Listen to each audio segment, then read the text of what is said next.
Coming up at the bottom of the hour, just over 15 minutes from right now, ESPN's Field Yates dropped his mock draft 1.0 yesterday. He joins the show, and then if you haven't heard Take Command's mock draft 1.0, you'll hear the first part of it coming up at the top of the hour. So great little draft bit coming up. Also, in between those two, thoughts on the top three quarterbacks and how they could fit with Kliff Kingsbury's offense, which brings us to Kliff Kingsbury's offense.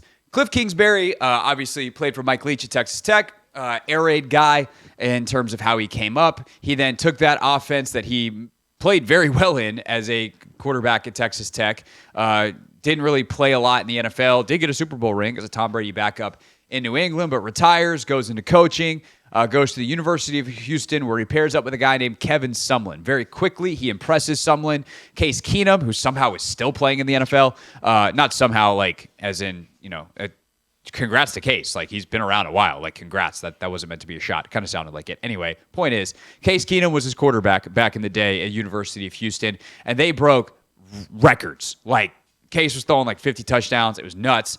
And then Sumlin goes to Texas A&M. Kliff goes with him. Kliff's the OC by this point. Had great success with Johnny Manziel, obviously. Then he gets the job at Texas Tech, has Mahomes, yada, yada. And he's kind of running air raid the whole time. Now, as he got to Arizona and got his first shot in the NFL, we saw what I would not consider a true air raid offense. Certainly a lot of air raid principles, but there was a lot more to it at the NFL level. So that leaves this huge question now as Kliff Kingsbury gets his second shot in the NFL, this time as just an offensive coordinator, not as a head coach. And he brings in Anthony Lynn. He brings in Bobby Johnson. He brings in Brian Johnson and multiple other coaches that have other backgrounds. Keeps Tavita Pritchard. David Blau is now the assistant quarterbacks coach who played for Kliff briefly in Arizona and really impressed him. One of the smartest guys in the NFL in terms of a backup quarterback. Feel big Dan Orlovsky vibes. Like, played a long time, even though he didn't actually play because he wasn't that good as a player, but like brilliant and worth having in a meeting room. And so now the Commanders are going to pay him to be in the meeting room as a coach instead of as a quarterback. But you have all these different backgrounds, and how does it all come together? And Kliff said something today directly about the roots of it all, the air raid, that I think is significant and fascinating. Here is what the Commanders' new offensive coordinator said. Yeah, at Texas Tech, University of Houston, we had Case Keenum and Patrick Mahomes, so we were throwing it a ton, and it was spread offense just like a lot of those are. You get in the NFL, you learn the nature of that game and the different personnel groups and the matchups and things like that, and I'm not sure where we were on pass percentage my last 3 years there, but I know it wasn't at the top. So we want to be balanced. We want to be able to run the football and play action pass and really do whatever it takes to win. But the air raid deal is I'm honored to be a part of that because it was Mike Leach, and I have a tremendous amount of respect for him, but I wouldn't categorize anything we do under that name. R.I.P. to the Pirate. Salute. But to hear Kliff say that, considering how much reverence he does have and how easy it would frankly be to lie about it too, to be like, yeah, no, that's what we're doing, and then just not do it. I think it's pretty significant. And the air raid has a lot of interesting concepts. And I think actually the air raid, from what I know about it, has a very useful place structurally in the modern NFL. I'm going to get real nerdy on you here for a second, so hopefully I do a good job explaining. But we think of coverages, specifically zone coverages, of how they're drawn up in Madden, because that's most of our daily, non-professional football player exposure to them. There are kind of dots on the screen, shaded areas, and you're responsible for that. Or, if you want to go slightly more advanced, it's like, cover 3, for instance, to a basic cover 3. You have the 2 corners that are responsible for a deep third of the field, so like 15 yards of depth and to the end zone. Divide the field in thirds, and the corners are responsible for the outside 2/3, and one of the safeties is responsible for the middle. Then take that 15 yards to the line of scrimmage and up, divide it into quarters, and that's your area. That's realistically not how zone coverages work in the NFL anymore. The Vic Fangio school has blended these zone match concepts that wind up being very amoeba-y in terms of their coverage. So, yes, a receiver might enter your area and then you latch on and follow him. And how you match that could look very man-to-man-y, and thus the zone beaters that coaches have come up with for years, like, oh, we need to, pull a defender out of one area. Double slants can pull a defender out of one area of the zone and then create a vacant hole behind, or that first slant is open because it's a different zone. Like a lot of these route combinations, that attack flat slant and then, whatever behind it, or mesh concepts. Like they all are designed to attack that more static version of zone coverage. And when you latch on, it messes it up, because a guy that's supposed to run and break free all of a sudden, or have an area to sit down once he clears a linebacker over the middle, that's not there anymore because the linebacker just latched onto him. And what the air raid theoretically does is it reads space, not coverage. So we don't care whether you're in cover 2, cover 3, or some of these. Even, there was kind of a step in between of zone match and kind of your basic coverages of something like a cover 6, which looks like cover 3 on one side and cover 4 on the other. And so to have why it's then called cover 6, I couldn't tell you, but that's kind of how it goes. Again, I was told there would be no math. So the idea that you're reading space is actually very helpful, and to have that as part of your offense, I think, could be very beneficial in the modern NFL.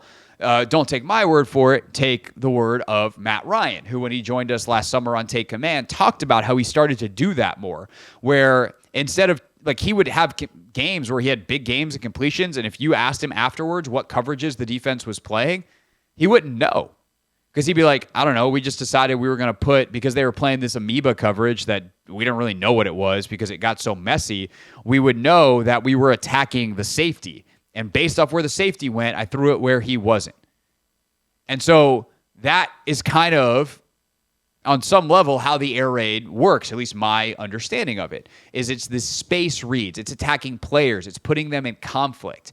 And so taking that and combining it with other offenses seems like a great way to build an offense in the modern NFL. Let's take some of the zone running game stuff that Kyle Shanahan has done very well. Let's take some of the gap scheme running stuff that other teams have done very well, that Bobby Johnson is very familiar with and Anthony Lynn is very familiar with. Let's take all of that stuff, marry it with some of the pass game concepts, some of the protection rules, and some of the fakes and all these kinds of things with the air raid, route concepts, and now we're cooking with something. However, and some of that is already happening around the league, I would say. However, how you do that, how you go about building it is, I would say, both exciting, but also moderately terrifying because you have to build it from scratch. And so how do they go about building it? Kliff Kingsbury today on the personnel side of this, and where I think this gets, I would say, a fine line between exciting and terrifying.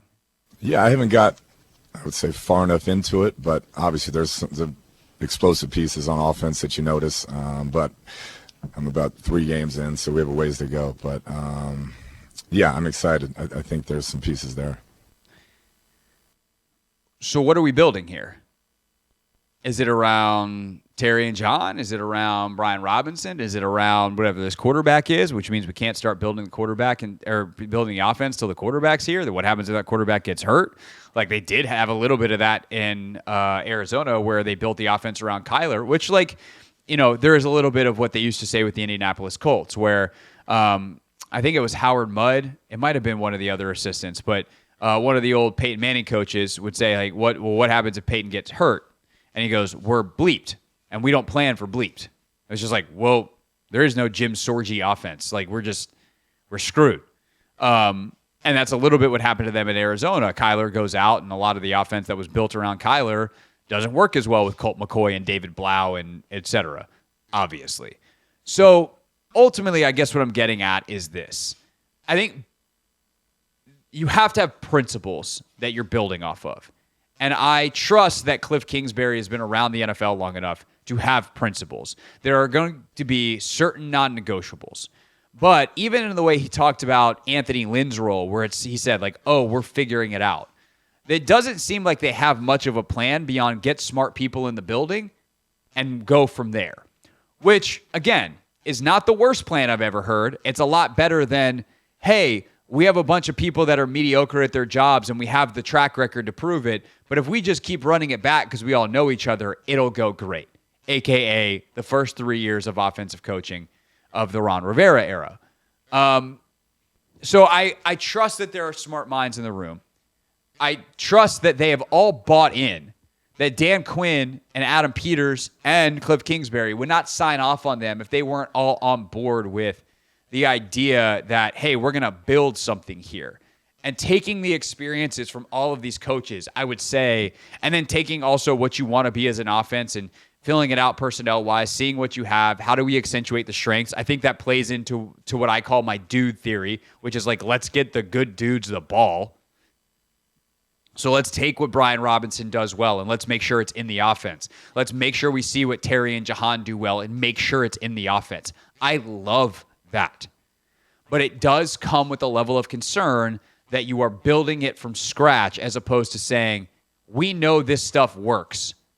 Here's how we're going to do it. We've tested, proven, found errors, etc. Building it all at once, making it all come together, and not really having, at least publicly, and I will also say, I they don't have to tell us everything, but I don't know why you'd say, like, yeah, we don't really know what run game coordinator means yet if you do. Not really having clear lines of who does what and what's responsibility is a little scary to me. Collaboration is great if it turns into true collaboration. And this is where DQ is huge. His force of personality and the way he runs a building has a massive, I would say, calming effect on my nerves as I give you this take. I trust that they can get it done. If I had to bet one way or the other, I would bet on it working. But I would not be doing my job in kind of giving you the whole picture if I did not say that some of the lack of clarity, some of the lack of concise, clear vision and responsibilities, etc., does it make me a little nervous. Ultimately, it's not my job to figure it out, but we'll see what the results are, and we'll certainly be talking about them all fall long here on The Hoffman Show. Hey, this is DA, and you're listening to The Hoffman Show on the Team 980 and the Odyssey app.